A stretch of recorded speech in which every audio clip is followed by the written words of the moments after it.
with Roger Ebert. Here is Scott on the toll-free in Welland, Ontario. Hi, Scott. You're on the air. Hi, Tom. Hi. Hi, Roger. Hi, how are you? Good. What was the biggest argument you had over a movie with Gene? The biggest one might have been Apocalypse Now, which I thought was a very good film, and at the time he didn't, although he has now come around to thinking that it's about time. Pretty doggone good. Yeah, about time. We were pretty ferocious about that at the time, and most of our fights are not about movies. They're off camera and they're about personal things. Exactly, which I'm not going to ask you about here, but like all people who've been together a long time, you have honest disagreements and you patch them up and move forward for the good of the show. You know, it's actually like a family, because Gene and I have an enormous amount of affection for each other, and we do patch things up. Things don't last for weeks and months, and we do fight. He's just so bitchy, you know? Whenever I see him, he's just he has a whole... He's got a pussycat side. He can be very sweet and kind. But he's so... He's a loving father. He's got a whole... Well, you'd never know it when he comes here. Hey, remember, he comes here and he's snotty to me. He really is. You have him on Academy Night, usually. We used to. But no, we don't do an Academy show anymore because nobody wants to do a show on Academy Night. They go to parties or they go to the awards. It may be just that he's a critic, and on Academy Award Night, everybody wants to congratulate the winners, and he's still saying, you know, well, I didn't think it was that good of a movie. Yeah, exactly. And maybe it wasn't that good of a movie, so maybe he was right. Being the Christmas season, I'm going to take the marker off on Siskel, okay? Good. Okay. Scott, I'm glad you called, and thanks for watching. Okay, bye, Tom. All right, goodbye, Scott. Have a good weekend now. Thanks. Have a good holiday. Okay, you too, pal. Bye-bye.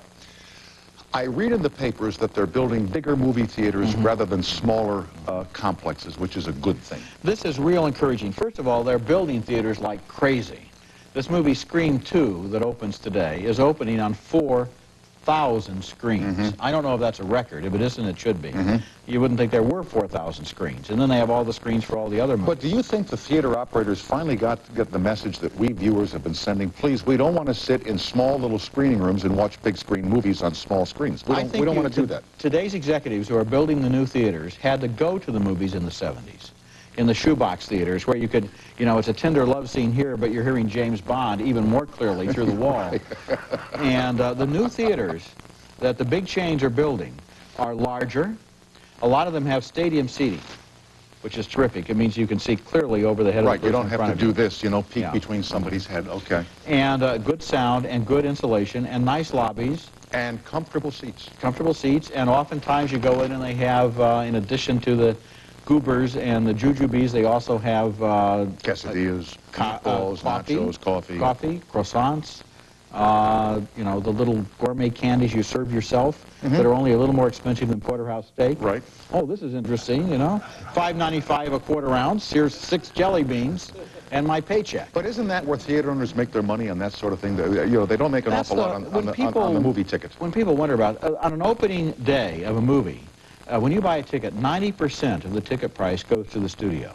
10% goes to the people who own the movie theater. They make all of their money at the refreshment stand and from the video games or whatever else they have. And from their point of view, they're actually in the candy business. They're value-added candy retailers. You know, you buy our popcorn and we'll show you the movie. Exactly. From their point of view, because that's where they make their money. All right, here's Michael on the toll-free in Lee's Summit, Missouri. Hi, Michael, you're on the air. Hi, Tom. Hi, Roger. I'm fine, thanks. How are you? Just fine. Roger, I was kind of curious. You and Gene, each year during your Oscar show, you have a segment on the most undeserved nominee. Do you have any thoughts about most undeserved winner?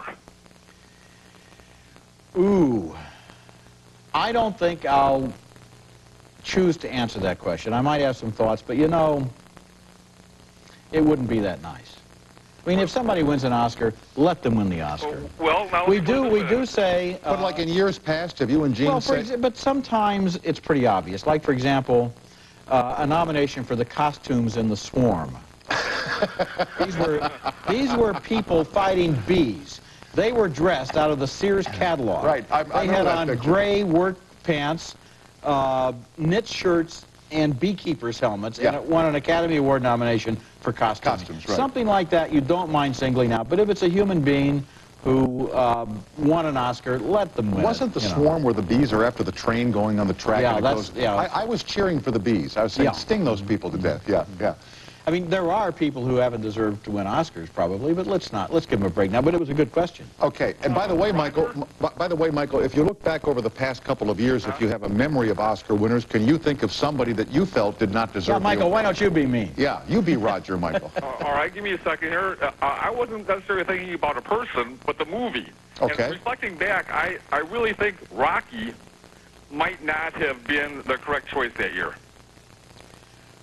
Well, except as Quentin Tarantino has said here when he was here the last time, the thing that Rocky did was take pictures away from muddled endings to clear-cut, happy, positive endings and change the way Hollywood made motion pictures in the mid-70s. But yet Tarantino's new film, which is very clear in that I was able to understand and appreciate every moment of it because it's a very good film, Jackie Brown, nevertheless doesn't have a Rocky ending. It has a very interesting, ambiguous human ending. So he didn't, thankfully, didn't copy it. Gotcha. You know, if you want to talk about movies and winners in that sense, last year I thought Fargo was the best picture of the year, and so I was disappointed that English Patient won. Which, in my view, was not the best picture either. No, I didn't think so. I mean, from watching the guy, I said, what are you trying to save this guy for? He's difficult, he's not very nice. In fact, he's downright nasty. You know, let him die. And furthermore, if you remember Casablanca, Bogart says, you young lovers, get on the plane, and you go ahead, and I'll stay here because that's what I can do. I give up the woman I love to help fight the Nazis. The guy in this movie says, give me the woman I love, and I'll give the Nazis the maps. Yeah, there you go. And then a woman said to me, oh, I'd like to meet a guy like that. And I said, yeah, that's what every woman is looking for. Somebody who would give the maps to the Nazis just because he loves her so much. Exactly. Michael, thanks for sharing your thoughts, and thank you for watching our show. Well, thank you for taking my call, Tom. Okay, sir. Have a good night and a happy holiday season. Same to you. Okay, thank you, sir. Good night. Back with Roger Ebert, whose newest book is called Roger Ebert's Video Companion. You on the toll-free as time permits right after this short break.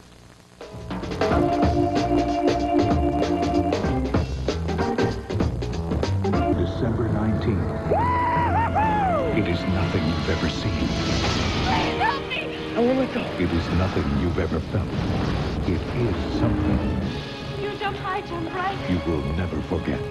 Let us know so we can have a chance. From James Cameron, Enjoy your time together. the director of T2 and True Lies. This is it.